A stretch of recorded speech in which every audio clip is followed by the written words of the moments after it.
कसली तयारी आज जायच्या रिसेप्शनला आणि आद्या खात आहे पॉपकॉर्न. आद्याची तर पॉपकॉर्न राहिले का मजाच होऊन जाते बाबा खाण्यासाठी.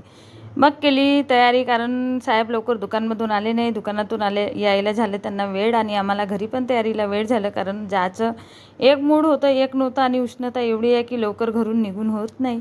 आणि मग केली साडी वगैरे घातली, तयारी केली. मी लागली तयारीला. पहिले मुलांची तयारी करून दिली. म्हणलं पहिले आद्याला तयार करून देते, कारण आद्याला थोडं बरं नव्हतं.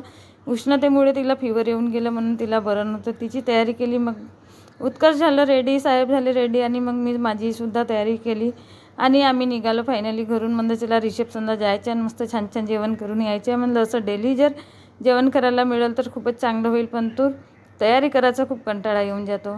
निघालो आम्ही घरून. मुलं निघाले. म्हणजे चला काढा लवकर गाडी आणि लवकर फास्ट जाऊ, कारण 9:30 तर घरीच होऊन गेले होते आणि लवकर रिटर्न वापसही यायचं होतं. तर आम्ही बसलो गाडीमध्ये आणि साहेब मुलांची झाली मस्ती चालू. यांना गाडीमध्ये बसल्यावर मस्ती केल्याशिवाय होत तर नाहीच. आणि हे दोघेही बादशाह निघाले गाडीमधून समोर समोर, कारण यांचंच काम आहे रिसेप्शनमध्ये. आम्ही तर मागेच राहतो. हेच एक बादशाह समोर होऊन जातात. बघा ना दोघेही बाप्पा बाप्पा फोटो काढायला उभेच होऊन गेले. चला